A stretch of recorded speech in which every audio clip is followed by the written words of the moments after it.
good morning! Happy Sunday sa lahat! Kamusta na po kayo mga kasawar? Nandito na naman tayo ngayon sa shop. Araw ng Sunday ngayon pero pumasok pa rin. Dito po kami sa shop kasi nga may kukunin sa mister ko. Yun ito, ginagawa ko na mga kasawar. Gagawin ko na. Nilalagyan ko ng butonis. Kasi yung finisher ko mga kasawar, malungkot na balita, na-stroke po siya. Kaya yun, medyo malungkot yung wala kami. Yung kasama namin na nag-standby na sa bahay. Pero na-admit naman po siya nung yung Tuesday, inatake siya, naabutan ko dito sa shop. Kasi dito siya sa shop natulog. Kasi nga, hindi siya sumama sa akin sa bahay. Kasi raw, meron daw siyang rush. Ayun ang ginawa ko. Sige, sabi ko, pinabayaan ko dito siya matulog. Kasi siguro naintindihan ko naman, napapagod naman din siya maglakad. Eh, sabay sa amin, pag umuwi naman kami mga kasawar, din naman kami naglalakad. Nagsasakay naman kami ng taxi. Or kung madalan kami ng tricycle, nagta-tricycle kami mga kasawar. Kasi malapit lang naman sa amin from Camonito, Himadi, kaya medyo malapit lang. 50 pesos lang mga kasawar ang pamasahe sa tricycle pag tricycle kami. Pero sabi niya sa akin, pagdating ko ng Tuesday, kwento ko sa inyo mga kasama. Dating ko ng Tuesday, nadatan ko siya, akala ko tutulog. Yun pala, inaatake na pala siya ng mild stroke niya. Yun, sa sobrang nervyos ko po, nataranta na ako. Kasi hindi ko alam kung anong gagawin ko mga kasura. Kasi wala akong kasama dito sa shop. Kami lang dalawa dito sa shop pag-araw. Ay, ang mister ko po nasa Bohol nung time na yun. Nagbakasyon sa kanila sa Bohol. Hindi lang kami mga kasawar nakasama kasi nga out of budget na. Wala na. Kinapos na kami ng budget. Kaya yung mister ko na lang ang umuwi Bohol. Yun, nangyari yun. Ako lang mag-isa dito. Yun, sobrang taranta. Tawag na lang ako ng mga kapitbahay. Kapit shop namin dito. Yun, at may tumulong naman sa amin. Hindi naman kami pinabayaan. At yun ang finisher ko po ngayon, na-admit naman siya ng time na yun. Tapos nung Friday daw ng gabi, tumawag sa akin yung manugang niya, nakalabas na sila mga kasama. Sana nga po, tuloy-tuloy na ang galing niya, ang pagpagaling niya. Para maging maayos naman. Pero nakakalungkot lang mga kasawar na nawalan kami ng kasama dito sa shop. Pero okay lang din na kasi may edad na rin po siya. Pahinga na lang. Pahinga na lang muna siya sa bahay nila. Ayun. Okay naman daw. Pero mamaya, kasi pupunta din kami sa kuya ko. Ito, nagtulong muna ako maglilip. Kasi kailangan ng gawa. Hindi kaya ni ate maglilip, kaya ito, naglililip muna si ako. Ayan, naglilip na hindi. Nag-aaral pa lang yan maglilip. Ayos dito sa shop. Mga gawa na kukunin bago kami aalis. Malakita na makasawar. Pinalitan ko ng butones. Kasi ginawa ng finisher ko. Ayan ang butones mga kasawar. Ito mga kasura. Ayan ang butonis na pinalit ko ito. Kasi ang nilagay ng finisher ko mga kasura, cream. Ay itong polo, itong long sleeve, white. Kaya ngayon, pinapalitan ko kasi nakakaya naman ibigay sa may-ari na white ang cream ang butonis. Hindi naman po proportion. Nalayo.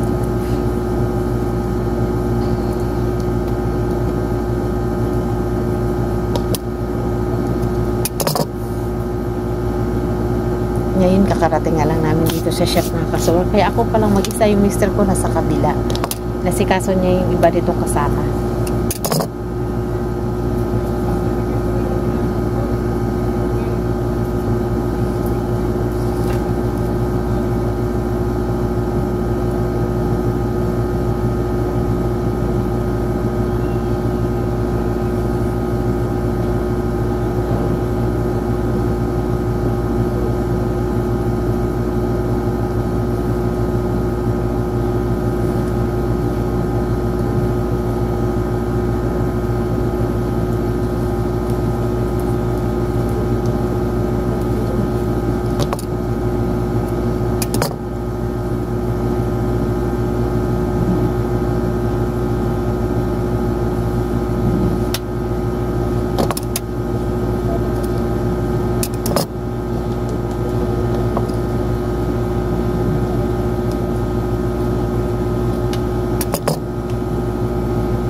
maglagay ng botones ng makasor, madali lang. Pero yung mag-uwalis, yun ang problema ko. Medyo matagal.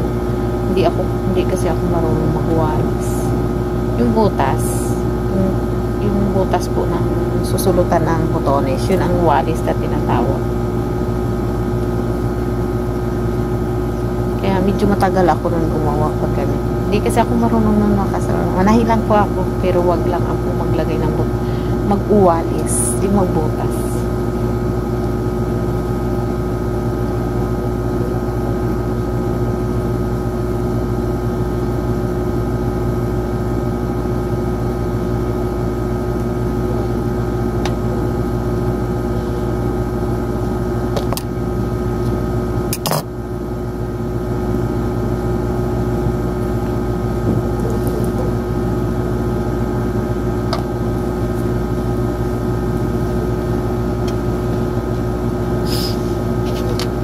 Natapos ko na rin mga kasur. Ayan na oh. Ayan, tapos ko nang nilagyan ng botones. Ayan na siya. Ayan, nilagyan ko na. Ito yung walis mga kasur na sinasabi ko. Yan, ang butas ng walis. Ayan, dito ko. Yung labas namin. Ayan. Ito na mga kasur, yung ayusin natin gown. Yes po. Tatanggap ko yung uniform. Ilang piraso mo? 55 pieces po, pero may sizes. Tapos, meron ding skirt. Skirt. Matanggap ka. Yeah, so, 55 pieces na ganito, tapos 55 pieces na skirt. Ano yung labor lang? Sa inyo ng tela o sa amin? Pwedeng pa-coat pag labor lang. Labor lang sa amin ito. Pag mga malalaki ito, ay paano? Thank you po. Okay.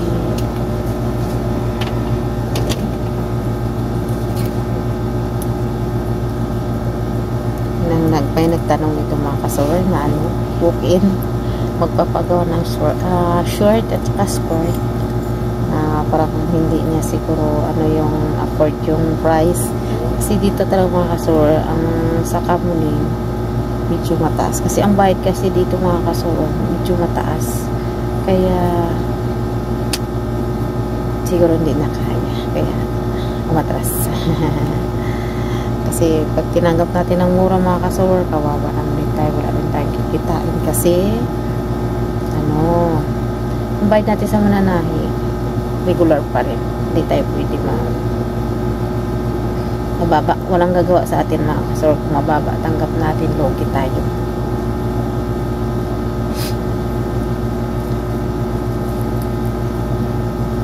Kaya ito yung gown kong gagawin. Pipinis ko dito mga kasawar. Kasi kukunin na ito mga kasawar. Ayun.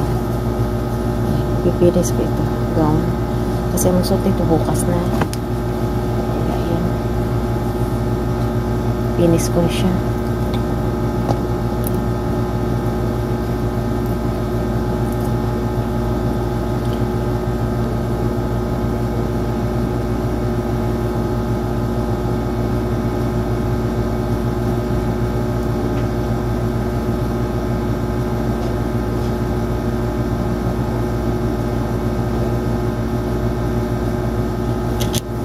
Sunday ngayon mga kasawar, kaya walang pumasok na tauhan ko. Kami lang dito pag Sunday.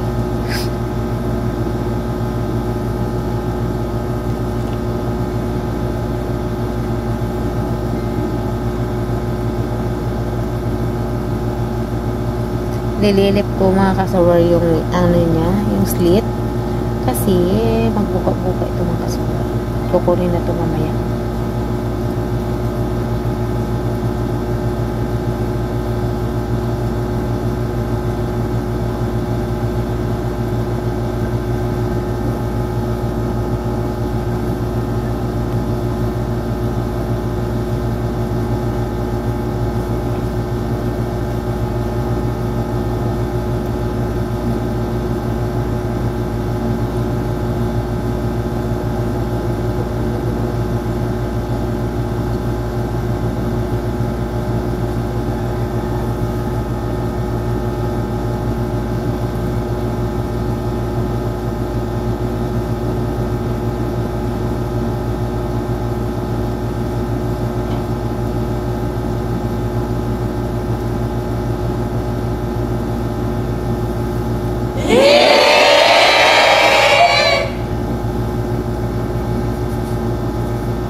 mga kasawar lilipit kasi wala naman tayong gagawing mga tagalilip nito mga kasawar kasi Sunday ngayon wala akong makuha ng tagalilip.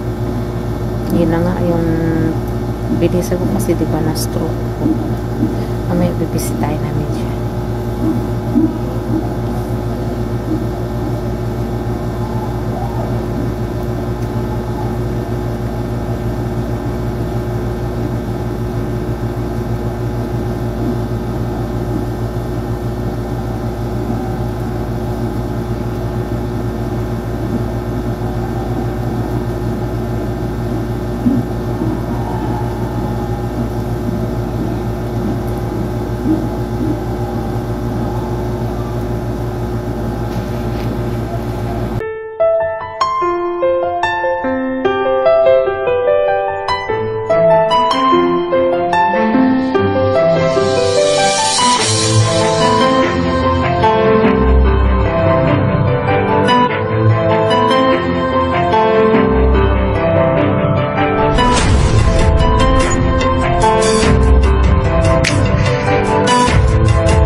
Malapit na matapos yung tinatahi natin jacket.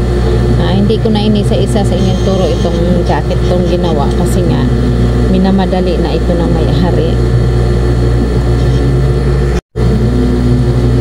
At may inaantay kami ngayon na may pinakuha kasi sa anong bangko kaya itinantay ko.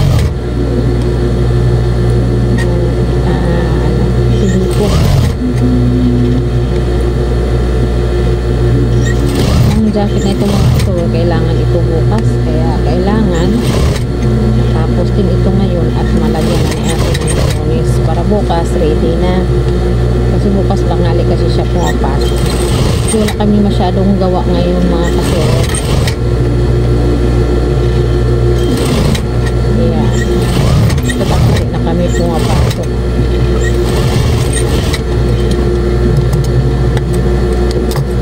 Dati marami kaming gawa ngayon dito. Mayroon din kaming gawa pero hindi masyadong rush. Hindi rin masyadong ano. Kaya tanghali na kami pumapasok. Tapos maaga na rin kami umuwi kasi wala rin kaming masyadong gawa. Pero ito ngayon may nagparas kasi na jacket. Yung isang designer namin. GMA yung nagtagabihis ano mo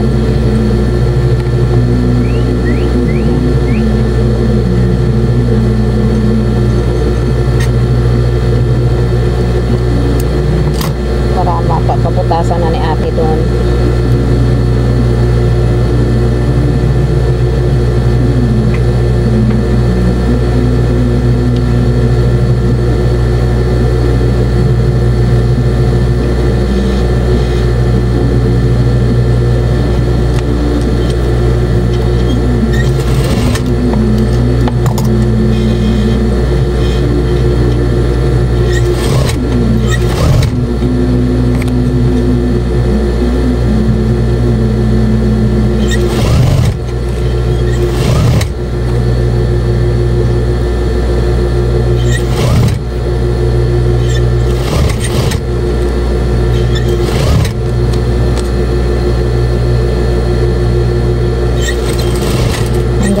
Mga kasawar at matatapos na i-jingan ko na para tapos lalagyan ko lang ng over yung pack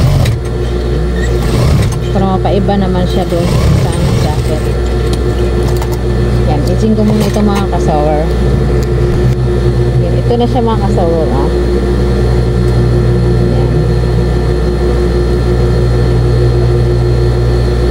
Ganyan lang siya mga kasawar.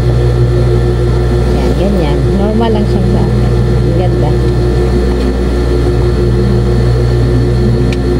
Ganyan lang siya. Jacket niya. Ganda naman. Pwede siyang ganyan. Pero mapawali ko na ni ate. Itchingan ko muna ito mga kasura.